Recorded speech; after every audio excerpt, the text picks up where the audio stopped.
Na entrevista do dia com Maria Lídia Flandoli, a análise do vigor da democracia brasileira no enfrentamento da crise. Entrevista o cientista político Marco Aurélio Nogueira, professor titular e diretor do Instituto de Políticas Públicas e Relações Internacionais da Unesp. Obrigada, professor. Professor, outro dia foi divulgada a pesquisa do IBOPE, mostrando que 81% dos brasileiros estão insatisfeitos com a democracia.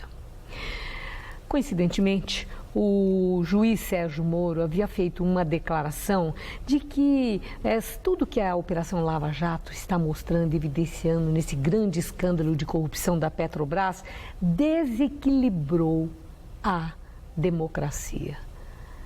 O senhor entende que é por aí, é a partir dessas notícias do escândalo da Petrobras que há esse crescimento da insatisfação com a democracia no Brasil?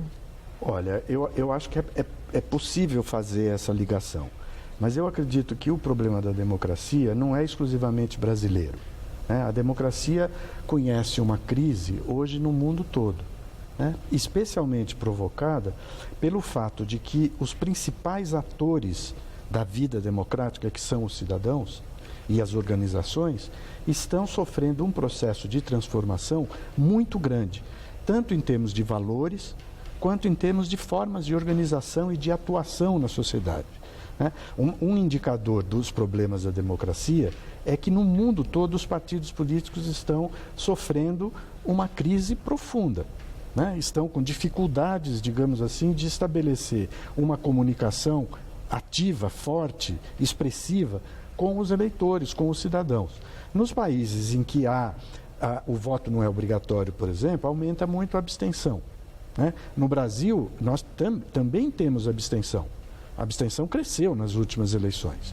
Então, eu acho que esse é o fator básico. A nossa sociedade, a sociedade mundial, digamos assim, e particularmente a brasileira, está passando por um processo de mudança no plano cultural, no plano estrutural, no plano do modo como as pessoas agem na vida pública, que inevitavelmente leva a uma pressão em favor da transformação da democracia, de mudanças no sistema político. Só que os sistemas políticos são lentos.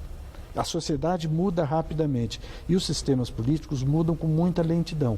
E as necessidades e as pressões em cima do cidadão certamente alimentam, né, a urgência, esse sentimento dessa mudança. Mas, professor, de qualquer forma, no Brasil, desde 2013 nós estamos tendo uma expressão do sentimento. Parece que o cidadão resolveu sair da sua zona de conforto e ir para a rua dizer o que ele está sentindo, o que ele acha, o que ele pensa e o que ele quer. Tanto a favor ou contra quem tem poder de decisão, que é o governo constituído, em todos os níveis, né? Tanto federal, como estadual, como o municipal. No caso, isso significa para o nosso país uma demonstração de vigor e maturidade da democracia brasileira, em que o cidadão vai para a rua e se expressa, não se vendo representado pelos partidos, ele toma a iniciativa. Isso é indicador de maturidade da democracia ou é mera catarse, um mero desabafo, vou para a rua e grito? Não, eu não acho que seja nem necessariamente uma coisa nem outra. Uma catarse pura e simples seguramente não é. Porque nós temos hoje uma agenda muito complicada na sociedade que está repercutindo de forma muito negativa sobre o humor da cidadania. Então, uma boa parte das pessoas que estão indo às ruas protestando estão canalizando uma insatisfação que hoje é geral na sociedade, né? Ou seja, nós temos problemas para o lado em que nós olharmos, nós localizaremos algum tipo de problema. Então não é uma pura catarse, mas também não é uma prova de vigor da democracia, porque até agora essa pressão, ou essa ida das pessoas à rua, não produziu nenhum tipo de efeito positivo, expressivo, a não ser a de verbalizar a insatisfação, né? Ou seja, não houve uma recuperação do sistema político. O sistema político continua abandonado pelas pessoas. As pessoas estão protestando hoje basicamente de costas para o sistema político, contra o sistema político, contra os políticos. E enquanto não for resolvido essa questão, fica difícil a gente dizer que isso revigora a democracia, porque a democracia não pode funcionar num país das dimensões do Brasil exclusivamente à base da indignação cidadã.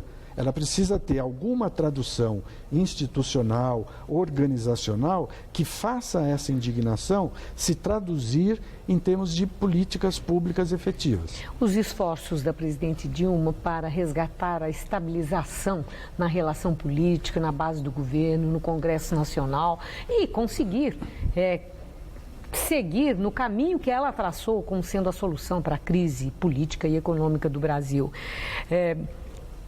A presidente mostra que está de fato segura, não se sente sozinha, apoiada pelos movimentos sociais, ou ao ceder nessa negociação, nesses acordos, ao ceder ministérios, atender exigências dos partidos, PMDB e PT principalmente, que são os principais da base, a presidente estaria se curvando e se entregando nas mãos dele, como dizem na oposição, como se ela dissesse: governem por mim, pois eu não consigo mais governar. Como é que o senhor vê isso? Eu acho que tem um pouco dessa última coisa, sim. Até porque a presidente, hoje, ela faz parte de um governo que perdeu de forma muito abrupta e muito rápida, né, todas as bases de sustentação que tinha acumulado ao longo dos últimos 12 anos.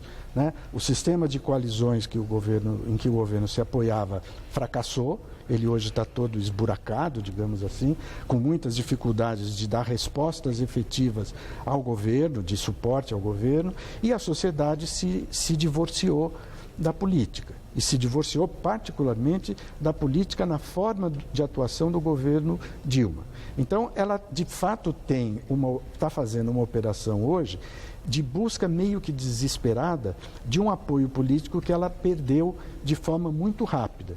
E a atuação na base do desespero nunca leva às melhores soluções.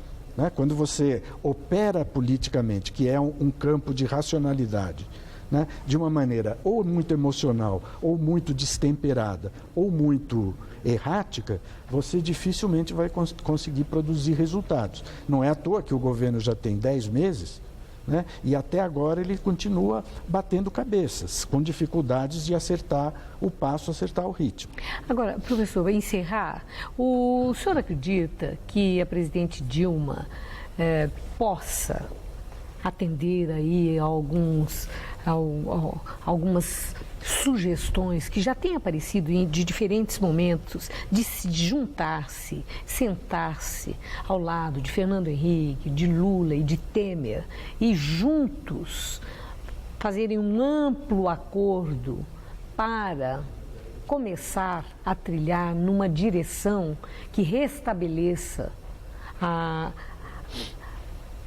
possibilidade de superação da crise, tanto a política como a econômica? Olha, eu gostaria que ela fizesse esse movimento. Mas o senhor vê algum indicador que possa haver um gesto de grandeza, não apenas dela, mas deles também, pondo de lado os seus interesses político-eleitorais e pensando, sim, que o país precisa sair desse buraco? Eu acho que indicadores disso não se tem. Não tem? Não se tem porque nós continuamos num ambiente político tão polarizado quanto há um ano atrás, quando nas eleições de 2014. Claro, é uma polarização um pouco diferente, porque são situações novas que são aí, desafios novos, então, mas o quadro continua o mesmo.